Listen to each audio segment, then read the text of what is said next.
जेव्हा कोणत्याही मालमत्तेत आपले हक्क असतात किंवा कोणत्याही मालमत्तेत आपल्याला हक्क प्रस्थापित करायचे असतात, तेव्हा आपण त्या मालमत्तेमध्ये हक्क मिळण्याकरता किंवा अंमलबजावणी करता दावा दाखल करतो. आता आपल्याकडच्या प्रचलित न्यायव्यवस्थेमध्ये एखाद्या दाव्याचा दाखल करण्यापासून त्याचा निकाल लागेपर्यंतचा कालावधी हा खूप मोठा आहे. आणि दरम्यानच्या कालावधीमध्ये जर त्या मालमत्तेमध्ये बदल होत गेले, हस्तांतरण होत गेली, तर त्या दाव्यामधली आधीच असलेली क्लिष्टता अजून वाढत जाते. याच्यावर उपाय म्हणजे तात्पुरता मनाई हुकूम किंवा स्टे ऑर्डर. सर्वसाधारणतः जेव्हा कोणताही दावा दाखल केला जातो, तेव्हा दावा चालू असेपर्यंत, दाव्याचा निकाल लागेपर्यंतच्या कालावधीत तात्पुरता मनाई हुकूम, तात्पुरता स्टे मागण्यात येतो. बरेचदा एकंदर प्रकरणाची गुणवत्ता लक्षात घेता तात्पुरता स्टे मंजूर सुद्धा होतो. पण माझ्याकडे मध्यंतरी काही अशी लोक आली होती, की मध्ये म्हणजे 7-8 प्रकरणं अशी आली, की ते वादी आहेत. त्यांना तात्पुरता मनाई हुकूम स्टे मिळालेला आहे. पण त्याच्यानंतर सुद्धा प्रतिवादींनी हस्तांतरणं केलेली आहेत. ताबा एकमेकाला दिलेला आहे. खरेदी खतं झालेली आहेत. नोंदणीकृत करार झालेले आहेत. आता स्टे असताना या सगळ्या गोष्टी होणं हे गैर आणि बेकायदेशीर आहे निश्चित. याच्यात काही वाद नाही. आणि याच्या विरोधात आपल्याला कठोर कायदेशीर कारवाई सुद्धा करता येईल. पण एखादी समस्या उद्भवल्यावर ती सोडवण्यापेक्षा अशी समस्या उद्भवू न देणं हे जास्त श्रेयस्कर असतं. म्हणून तुम्ही जर पक्षकार असाल, तुम्ही जर वकील असाल आणि जर तुमच्या लाभामध्ये तुम्हाला तात्पुरता मनाई हुकूम म्हणजे स्टे ऑर्डर मिळाला असेल, तर त्याचा जास्तीत जास्त फायदा आपल्याला कसा मिळेल या दृष्टीने तुमचं पुढचं नियोजन आणि पुढची कार्यवाही तुम्ही केली पाहिजे. आता ज्या गोष्टीकरता तुम्हाला स्टे मिळालेला आहे, त्याच्या विपरीत गोष्टी कुठे-कुठे होऊ शकतात, कोण-कोण करू शकतो, याबद्दल आपण एक विचार केला पाहिजे. उदाहरणार्थ समजा मालमत्तेचा आपला दावा असेल, एखादा वाटपाचा दावा असेल, तर वाटपाचा दावा सुरू असेपर्यंत त्या मालमत्तेची खरेदी-विक्री होऊ शकते. त्या मालमत्तेचं हस्तांतरण होऊ शकतं, त्या मालमत्तेचं वाटप होऊ शकतं, ती मालमत्ता गहाण टाकली जाऊ शकते. या आणि अशा कितीतरी गोष्टी होऊ शकतात. आता ह्या सगळ्या गोष्टी झाल्या तर त्या गैर आहेतच, या काही वाद नाही. पण त्या गोष्टी होऊन द्यायच्या आणि नंतर भांडायचं, हा काहीसा वेडेपणा ठरतो. मग हे सगळं होऊच नये, या दृष्टीने आपल्याला काय करता येईल? तर सगळ्यात पहिले जेव्हा तुम्हाला स्टे ऑर्डर मिळते, मनाई हुकूम मिळतो, तेव्हा ताबडतोब त्या मनाई हुकुमाची सर्टिफाईड कॉपी म्हणजे साक्षांकित आणि छायांकित प्रत तुम्ही न्यायालयाकडनं प्राप्त केली पाहिजे. बरं, एकंदर परिस्थितीच्या अनुषंगाने तुम्हाला जिथे-जिथे या लोकांना अडकवायचं आहे किंवा जिथे-जिथे यांच्या मार्गात अडसर निर्माण करायचा आहे, तिथे-तिथे आपल्याला या मनाई हुकुमाचा आदेश द्यायला लागणार आहे. मग समजा तुम्हाला हा 4 ठिकाणी द्यायचा असेल, तर सर्टिफाईड कॉपीच्या 4 प्रती काढा, 5 प्रती काढा, 10 प्रती काढा. त्याच्यावर कोणतंही बंधन नाहीये. म्हणजे तुम्हाला एखाद्या कागदपत्राची सर्टिफाईड कॉपी हवी असेल, तर ती एकच प्रत मिळेल, असा काही आपल्याकडे नियम नाहीये. तुम्ही 2 प्रती, 5 प्रती, 10 प्रती मागवू शकता. मग मगाचचं जे आपण उदाहरण घेतलं, की समजा वाटपाचा किंवा तत्संदर्भातला काहीतरी दावा आहे आणि मालमत्तेच्या संदर्भात तुम्हाला तात्पुरता मनाई हुकूम, तात्पुरता स्टे मिळालेला आहे. तर सगळ्यात पहिले सगळ्या प्रतिवादींना जरी त्यांना ती माहिती असणं गृहीत धरलेलं आहे, तरी सुद्धा नंतर त्यांनी तो बचाव करू नये, की आम्हाला माहितीच नव्हतं. म्हणून सगळ्या प्रतिवादींना त्याची एक-एक प्रत पाठवून द्या. नंतर त्या ठिकाणी जे महसुली अधिकारी आहेत, म्हणजे मग तलाठी झाले, मंडळ अधिकारी झाले, तहसीलदार झाले, यांच्याकडे सुद्धा त्या निकालाची प्रत एकदा पाठवून द्या.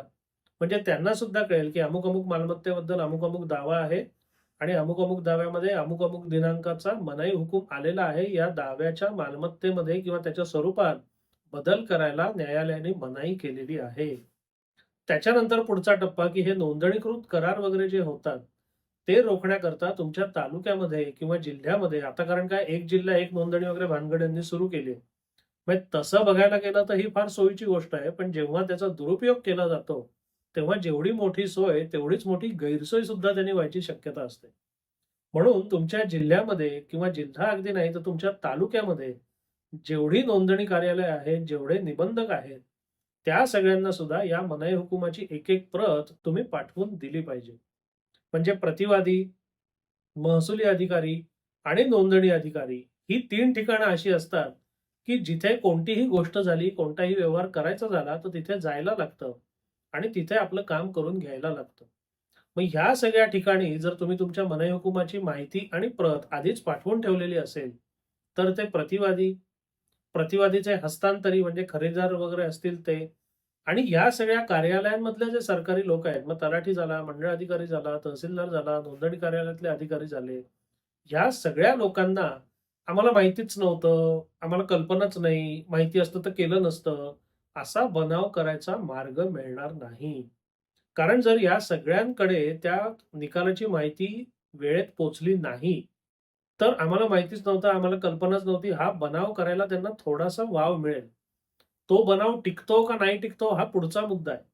पण मगाशी म्हटल्याप्रमाणे माझा वैयक्तिक विचार असतो, की लढाईला उतरायचं आणि लढाई जिंकायची, याच्यापेक्षा लढाई होणारच नाही. लढाई टाळता कशी येईल, याच्यावर आपण जास्त लक्ष केंद्रित केलं पाहिजे आणि त्याचा आपल्याला जास्तीत जास्त फायदा करून घेता आला पाहिजे. म्हणून तुम्ही वादी किंवा पक्षकार असाल आणि तुमच्या लाभात तात्पुरता स्टे, मनाई हुकूम मिळालेला असेल, तर या 2-4 गोष्टींची तुम्ही काळजी घ्या. मगाशी सांगितल्याप्रमाणे महत्त्वाचे मुद्दे म्हणजे त्याच्या प्रती काढा. त्याच्या प्रती स्थानिक महसुली अधिकारी म्हणजे तलाठी, मंडळ अधिकारी, तहसीलदार यांना द्या. सगळ्या प्रतिवादी आणि त्यांच्या वकिलांना त्या निकालाची प्रत पाठवून द्या. नोंदणी कार्यालयांमध्ये त्या निकालाची प्रत पाठवून द्या. आणि जर याच्याही पुढे एक पाऊल जायचं असेल, तर तिकडची जी काही स्थानिक वृत्तपत्र असतील, त्यामध्ये सुद्धा तुम्ही जाहीर नोटीस प्रसिद्ध करून टाकू शकता, की अमुक-अमुक अशा व्यक्तींनी अमुक-अमुक अशा व्यक्तींविरुद्ध अमुक-अमुक दावा दाखल केलेला आहे. दिनांक अमुक-अमुक रोजी संबंधित दाव्यामध्ये मनाई हुकुमाचा आदेश पारित झालेला आहे आणि त्या अनुषंगाने या मालमत्तेसंदर्भात काहीही करण्यास माननीय न्यायालयाने मनाई केलेली आहे किंवा ज्या स्वरूपाचा मनाई हुकूम असेल, त्या स्वरूपाची जाहीर नोटीस सुद्धा तुम्ही प्रसिद्ध करू शकता.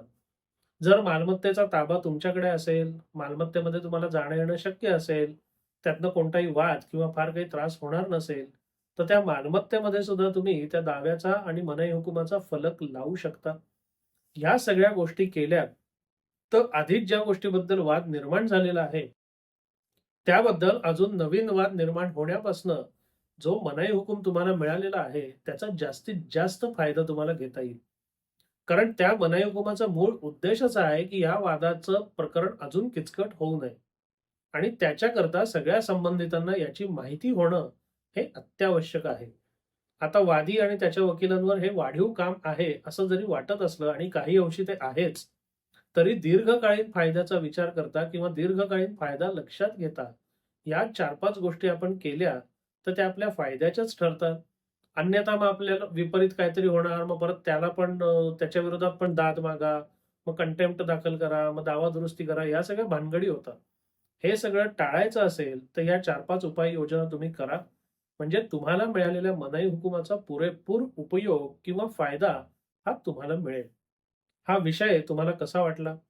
हा व्हिडिओ तुम्हाला कसा वाटला? अवश्य कळवा. धन्यवाद.